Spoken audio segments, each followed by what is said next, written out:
একদিন পরে রাজ্য বাজেট অস্থায়ী বা চুক্তিভিত্তিক কর্মীদের নিয়ে কি কিছু ভালো খবর আসবে? বেতন কি বাড়বে? স্থায়ীকরণ কি হবে? নতুন কোনো কি ঘোষণা আসতে চলেছে? Hello friends, welcome to my YouTube channel the web education. So friends, এই মুহূর্তে আপনাদের জন্য একটা আপডেট শেয়ার করতে চলেছি। সেটা হচ্ছে, আপনারা সকলে জানেন যে গত পরশু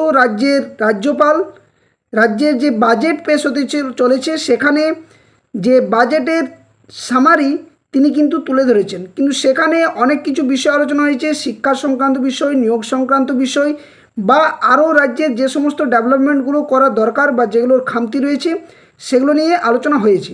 এবং যার পরিপ্রেক্ষিতে আগামী পরশু অর্থাৎ 22 জুন সোমবার রাজ্যের যে বাজেট সেটা কিন্তু ঘোষণা হতে চলেছে। তো এখানে অনেক কিছু দ্বন্দ্ব এবং প্রশ্ন জাগছে, যেখানে রাজ্যের কর্মচারীদের বকেয়া ডিএ সেটা আদৌ কত দেওয়া হবে। অপরদিকে রাজ্যে লক্ষ লক্ষ অস্থায়ী বা চুক্তিভিত্তিক কর্মচারী যারা রয়েছেন তাদেরও কিন্তু তাকিয়ে রয়েছেন এই বাজেটের দিকে। তো এই সমস্ত কর্মচারীদের অনেকগুলো দাবি দেওয়া এবং তার মধ্যে 4 দফা দাবি নিয়ে বিভিন্ন জায়গাতে বিভিন্ন নেতা থেকে মন্ত্রী থেকে শুরু করে বিভিন্ন দপ্তরে যাওয়া হয়েছে। সেখানে বারংবার ওনাদের যে 4 দফা দাবি, সেখানে বেতন বৃদ্ধি, স্থায়ীকরণ, সাথে সাথে সমকাজে সমবেতন এবং চাকরির যে একটা নিশ্চয়তা, সিকিউরিটি, এই সমস্ত বিষয়গুলো বারংবার তোলা হচ্ছে।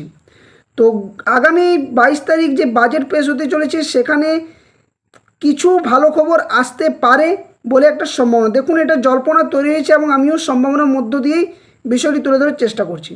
কারণ এই সমস্ত কর্মচারীরা দীর্ঘদিন ধরে কাজ করছেন এবং যেখানে সিভিক, প্যারা টিচার, আইসিডিএস থেকে শুরু করে এসএসকে, এমএসকে, যে সমস্ত শিক্ষক শিক্ষিকারা, বিএসকে রয়েছে, ভিআরপি রয়েছে, এছাড়া পঞ্চায়েত দপ্তরে আরও কর্মচারী বা স্বাস্থ্য দপ্তরে যে সমস্ত স্টাফরা রয়েছে কন্ট্রাকচুয়াল, তাছাড়া ইলেকট্রিক ডিপার্টমেন্টে যে সমস্ত অস্থায়ী কর্মচারী, ব্লক স্তরে যে সমস্ত অস্থায়ী কর্মচারী, জেলা স্তরে যে সমস্ত কর্মচারী, এই সমস্ত কর্মচারী রাজ্যে প্রায় অস্থায়ীভাবে লক্ষ লক্ষ নিযুক্ত রয়েছেন।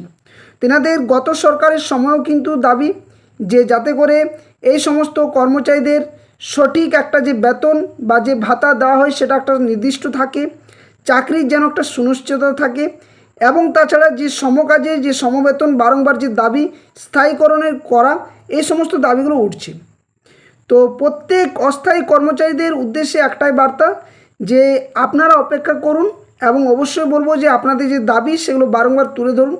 কারণ আপনারা দীর্ঘদিন ধরে এই কাজের সাথে অস্থায়ীভাবে যুক্ত রয়েছেন এবং যে কাজগুলো আপনারা দীর্ঘদিন ধরে করে যাচ্ছেন বা যে সরকারের যে কাজে আপনারা নিযুক্ত রয়েছেন, সেখানে থেকে দেখতে গেলে মনে হয় যে রাজ্যে অস্থায়ী কর্মচারীদের যে কাজের দায়িত্ব অনেক, সেখানে তাদের যে ভাতা বা যে মাসিক দেওয়া হয় সেটা কিন্তু খুবই কম।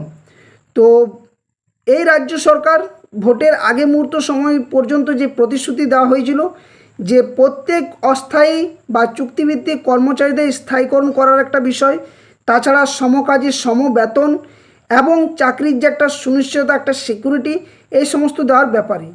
তো বাজেটের মধ্য দিয়ে কী তথ্য উঠে আসছে সেটা এখনও পর্যন্ত জানা নেই, কারণ গত পরশু রাজ্যপাল যিনি সামারিটা পড়েছেন সেখানে কিন্তু অস্থায়ী বা চুক্তিভিত্তিক কর্মচারীদের ব্যাপারে কিছু তথ্য উঠে আসেনি। তবে মন খারাপের বা হতাশার কিছু বিষয় নেই। এখানে যে সামারিগুলো আলোচনা হয় সেটা পুরোপুরি হয়নি, অনেক কিছু পয়েন্ট যেগুলো থাকে সেগুলো হিডেন হিসেবে রাখা হয়। যেমন বকেয়া রাজ্যের কর্মচারীদের যে ডিএ, সেটা নিয়েও কিন্তু এখনও পর্যন্ত জল্পনা তৈরি হয়েছে। অনেক জায়গাতে বলা হচ্ছে 100% ডিএ দেওয়া হবে, অনেক জায়গাতে 12%, আবারও ভাইরাল হচ্ছে যে 22% ডিএ বৃদ্ধি। এই সমস্ত জল্পনাগুলো তৈরি হচ্ছে। ঠিক একইভাবে রাজ্যের অস্থায়ী বা চুক্তিভিত্তিক যারা কর্মচারী রয়েছেন তাদেরও কিন্তু বিভিন্ন জায়গাতে বিভিন্ন তথ্য উঠে আসছে যে স্থায়ীকরণ, বেতন বৃদ্ধি বা সমকাজে সমবেতন, এই দাবিগুলো নিয়ে জল্পনা তৈরি হচ্ছে। তো বাজেট সম্পূর্ণ না আসা পর্যন্ত বা বাজেট ঘোষণা না হওয়া পর্যন্ত এই মুহূর্তে কিছুই বলা যাচ্ছে না। তবে আপনাদের যে ন্যায্য দাবি বা আপনাদের যে ন্যায্য অধিকার, অবশ্যই এটা রাখা উচিত। কারণ আপনারা দীর্ঘদিন ধরে যে রাজ্যের পরিষেবা দিয়ে যাচ্ছেন, সরকারি পরিষেবা দিয়ে যাচ্ছেন, যেখানে সিভিক ভলেন্টিয়ার, প্যারা টিচাররা, আইসিডিএস কর্মচারী, এসএসকে, এমএসকে, বিএসকে, ভিআরপি, আরও অন্যান্য যে সমস্ত কর্মচারী রয়েছেন তারা তাদের দায়িত্ব নিষ্ঠার সাথে কর্তব্যরতভাবে পালন করে চলেছেন, কিন্তু তাদের নিয়ে ভাবার বিষয় এখনও পর্যন্ত ওঠেনি। তো নতুন সরকারের কাছে অবশ্যই আবেদন থাকবে যে যাতে করে এই সমস্ত যে অস্থায়ী কর্মচারী বা চুক্তিভিত্তিক কর্মচারী রয়েছেন তাদের যে পরিষেবা সরকারের প্রতি বা যে সমস্ত ডিপার্টমেন্টে রয়েছেন সেই সমস্ত ডিপার্টমেন্টের প্রতি, সেক্ষেত্রে তাদের যে ভালো মন্দ বা বেতন বৃদ্ধি বা স্থায়ীকরণ বা নতুন কিছু ঘোষণা এগুলো করা উচিত। কারণ ওনারা দীর্ঘদিন ধরে কেউ 20 বছর 25 বছর ধরে কাজে যুক্ত রয়েছেন এবং এই সমস্ত কর্মচারীরা দীর্ঘদিন কাজ করার সত্ত্বেও সমকাজে সমবেতন এখনও পর্যন্ত দিয়ে ওঠেনি।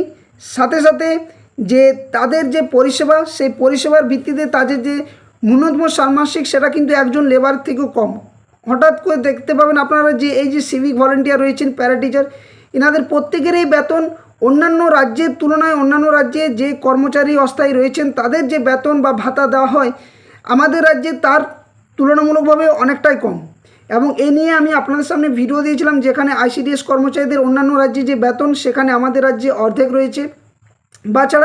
তাছাড়া আরও প্যারা টিচার বা এই যে ভিআরপি যে সমস্ত অস্থায়ী কর্মচারী রয়েছেন অন্যান্য রাজ্যে আমাদের রাজ্যের তুলনায় কিন্তু অনেকটাই রয়েছে। তো নতুন সরকার যেহেতু ডাবল ইঞ্জিন সরকার, কেন্দ্র এই সরকার রয়েছে, অবশ্যই রাজ্য সরকার চাইলে অনেক কিছু করতে পারে।